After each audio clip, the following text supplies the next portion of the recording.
ಪೂರ್ಣಹಳ್ಳಿ ಗ್ರಾಮದಲ್ಲಿ ದೇವರ ವರದಂತೆ ಸಮಾಜ ಸೇವೆ ಮಾಡುತ್ತಾ ಜನಸಾಮಾನ್ಯರ ಪ್ರೀತಿ ಗೌರವಕ್ಕೆ ಪಾತ್ರರಾಗಿರುವ ಶ್ರೀಮತಿ ಚೆನ್ನಮ್ಮ ವರದಪ್ಪ ಅವರ ಕುಟುಂಬದ ಕೊಡುಗೆ ಅಪಾರವಾಗಿದೆ. ಉಪಮುಖ್ಯಮಂತ್ರಿ ಡಿಕೆ ಶಿವಕುಮಾರ್ ಅವರ ಹುಟ್ಟುಹಬ್ಬದ ಅಂಗವಾಗಿ ಈ ಭಾಗದ 6 ಸರ್ಕಾರಿ ಆಸ್ಪತ್ರೆಗಳಿಗೆ ವರದಪ್ಪ ಕುಟುಂಬದ ವತಿಯಿಂದ ಉಚಿತವಾಗಿ ಶವಪೆಟ್ಟಿಗೆಗಳನ್ನು, ಫ್ರೀಜರ್ ಬಾಕ್ಸ್ ವಿತರಿಸಲಾಯಿತು.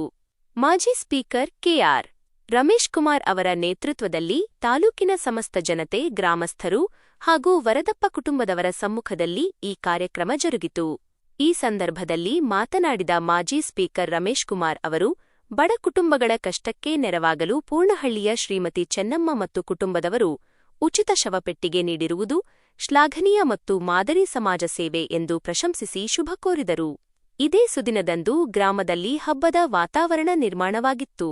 ಸರ್ಕಾರಿ ಶಾಲೆಯಲ್ಲಿ ಎಸ್ಎಸ್ಎಲ್ಸಿ ಪರೀಕ್ಷೆಯಲ್ಲಿ ಅತಿ ಹೆಚ್ಚು ಅಂಕ ಗಳಿಸಿದ ವಿದ್ಯಾರ್ಥಿಗಳಿಗೆ ಸನ್ಮಾನಿಸಿ ತಲಾ 10,000 ರೂಪಾಯಿ ನಗದು ಬಹುಮಾನ ವಿತರಿಸಲಾಯಿತು. ಸರ್ಕಾರಿ ಶಾಲೆಗಳ ವಿದ್ಯಾರ್ಥಿಗಳನ್ನು ಪ್ರೋತ್ಸಾಹಿಸಿದ ಈ ದಾನಿ ಕುಟುಂಬಕ್ಕೆ ಭಗವಂತನು ಸಕಲ ಆಶೀರ್ವಾದಗಳನ್ನು ನೀಡಲಿ ಎಂದು ಸಭೆಯಲ್ಲಿದ್ದ ಗಣ್ಯರು ಹಾಗೂ ಹಿರಿಯರು ಹಾರೈಸಿದರು. ಕಾರ್ಯಕ್ರಮಕ್ಕೆ ಬಂದಿದ್ದ ಎಲ್ಲಾ ವಿದ್ಯಾರ್ಥಿಗಳಿಗೆ, ಗ್ರಾಮಸ್ಥರಿಗೆ ಹಾಗೂ ಗಣ್ಯರಿಗೆ ಸಿಹಿ ಊಟದ ವ್ಯವಸ್ಥೆ ಮಾಡಲಾಗಿತ್ತು. ಎಲ್ಲರ ಸಮ್ಮುಖದಲ್ಲಿ ಸನ್ಮಾನ ಕಾರ್ಯಕ್ರಮವು ಅತ್ಯಂತ ಯಶಸ್ವಿಯಾಗಿ ನೆರವೇರಿತು. ಮಾಜಿ ಸ್ಪೀಕರ್ ಕೆಆರ್ ರಮೇಶ್ ಕುಮಾರ್ ಅವರು ಸಭೆಯನ್ನುದ್ದೇಶಿಸಿ ಮಾತನಾಡಿ, ಸಮಾಜ ಸೇವೆ ಹಾಗೂ ಮುಂದಿನ ವಿದ್ಯಾಭ್ಯಾಸದ ಕುರಿತು ಸಂಪೂರ್ಣ ಮಾಹಿತಿ ಮತ್ತು ಮಾರ್ಗದರ್ಶನ ನೀಡಿದರು.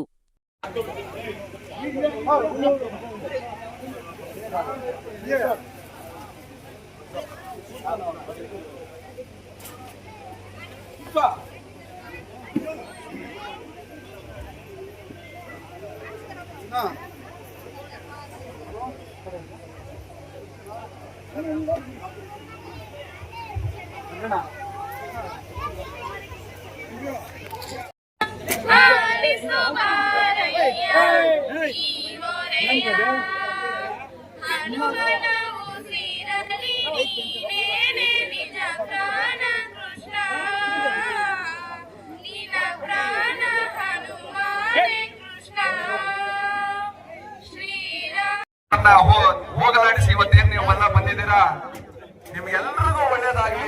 ಆ ಭಗವಂತ ನಿಮ್ಗೆ ಎಲ್ಲ ಶಕ್ತಿ ಕೊಟ್ಟು ನಿಮ್ ನಂಬಿರ್ತಕ್ಕಂಥ ಎಲ್ಲ ಸಾರ್ವಜನಿಕ ಕೆಲಸ ಕಾರ್ಯಗಳನ್ನು ಮಾಡಲಿಕ್ಕೆ ಅನುವು ಮಾಡಿಕೊಳ್ಳಿ ಅಂತ ಆ ಭಗವಂತನಲ್ಲಿ ವಿಜಯ ಸ್ಮೈಲ್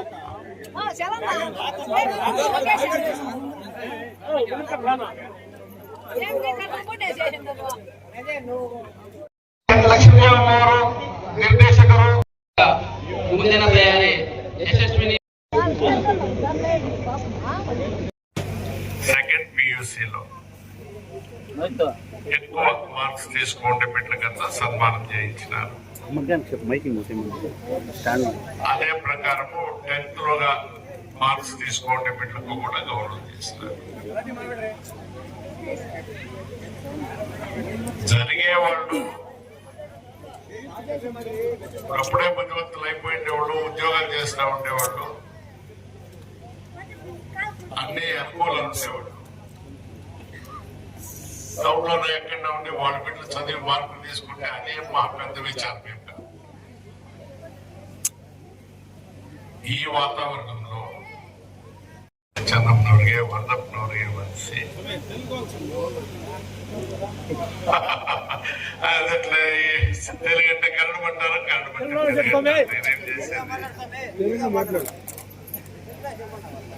ఈ రోజు ఈ కార్యక్రమాన్ని ఈ ఊర్లో చేసేదానికి తీర్మానించుకున్నాం. గ్రామస్తులు అందరూ సహకారం ఇస్తే కదా కార్యక్రమం చేసేదానికి. చాలా మంచి కార్యక్రమం. ఫస్ట్ శుభము, సంతోషము, మంచిది మాట్లాడుకుందాము. తర్వాత వేరే విచారాలు, కార్యక్రమాలంతా మాట్లాడుకుందాం. తండ్రికి ఎక్కువ చదువు ఉండదు. ఆ బిడ్డలను తమ బిడ్డలుగా భావించి వాళ్ళకు అక్కడ ఉండేదాన్ని గమనించి వాళ్ళకు ప్రోత్సాహం ఇచ్చి ఆ బిడ్డలు బుద్ధిమంతులుగా చేసేదానికి ప్రయత్నించినటువంటి టీచర్లు ఎవరుంటారు. ఆ స్కూల్లో డి గ్రూప్ సర్వెంట్ నుంచి బట్టి కేంద్రీయ స్కూల్లో, హై స్కూల్లో క్లర్కుల నుంచి బట్టి టీచర్లు, ప్రిన్సిపాల్ అందరూ అందరికీ కూడా మనం కృతజ్ఞతలు తెలియజేయాలి.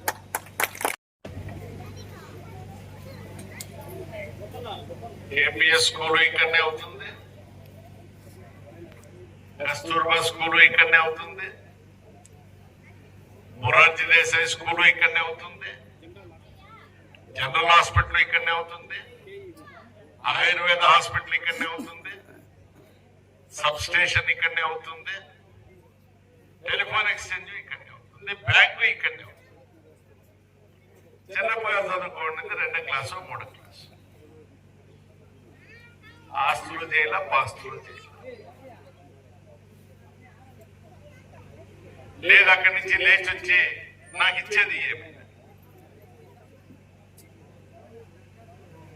నా ఎంతకు నేను బతికి చచ్చిపోతే అంటే వంటింటి వాళ్ళు దివసం చేస్తారు, కావాల్సిన చుట్టాలు వచ్చి పోటీ చేసిపోతారు. ఊరిగా బతికితే 10 మందికి కావాల్సిన ఇట్లా సందర్భంలో తలుచుకుంటారు. వాడు చెప్పి గోపాల్ చెప్పి వాళ్ళ కుటుంబానికి బిడ్డలకు వాళ్ళకి దేవుడు మంచిది. మేము అంతే.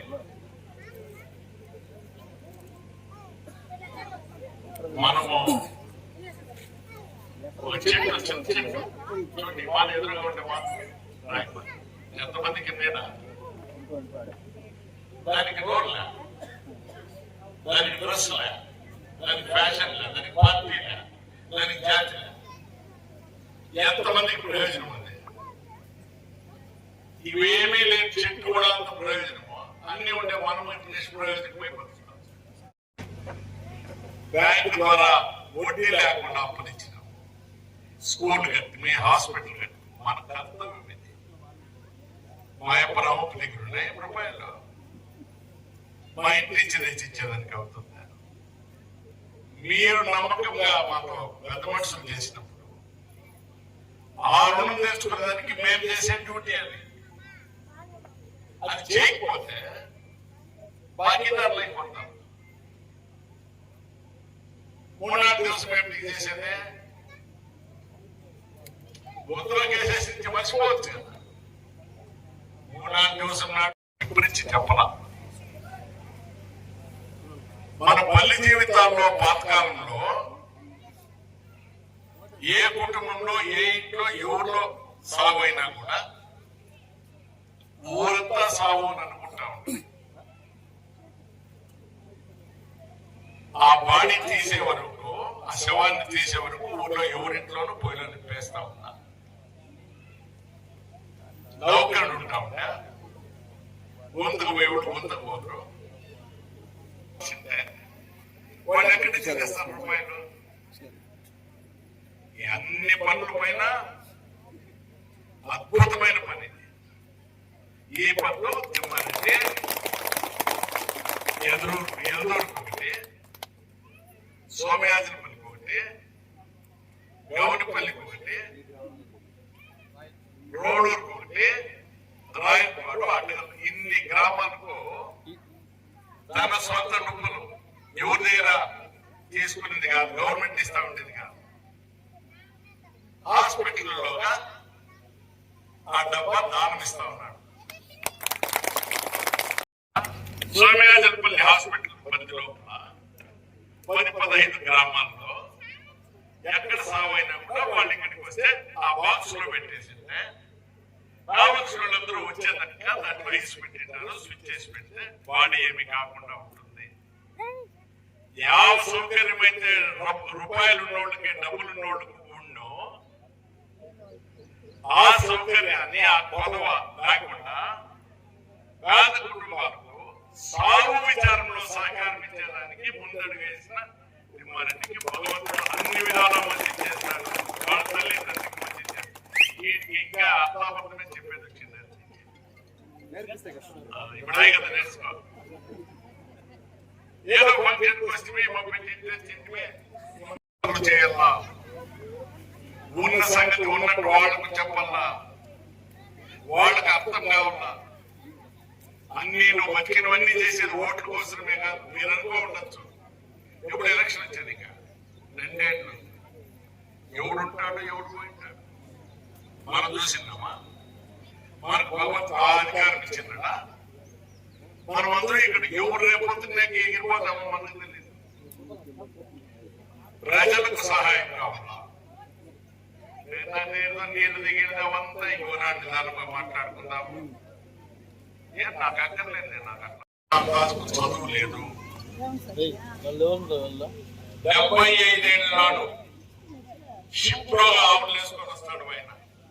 ఇప్పుడు మీరు మిల్క్ సొసైటీ ఎలక్షన్ చేస్తే వాళ్ళకంతా సన్మానం చేస్తుంది కదా, మీరు పిల్లలు తిప్పుతా ఉండేది మీ మిల్క్ సొసైటీ, మీ పాలు, మీ ఆవు ఎక్కడి నుంచి వచ్చా?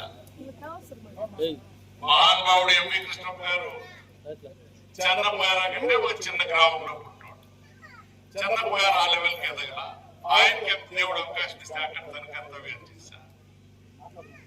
ఇప్పుడు మన మొగలి గారి దగ్గర పోతే మనకి పెద్ద సంస్థ కనిపిస్తుంది. జీనారాయణ గౌడ్ పేరులో చేసిన ಮಹಾನುಭಾವರು కదా. ಅನಿತಾ ಬಾಸುಬೇಡಿ ಎಲ್ಲರೂ ಸಹ ಈ ಕಾರ್ಯಕ್ರಮದಲ್ಲಿ ಭಾಗವಹಿಸುತ್ತಿದ್ದೇವೆ.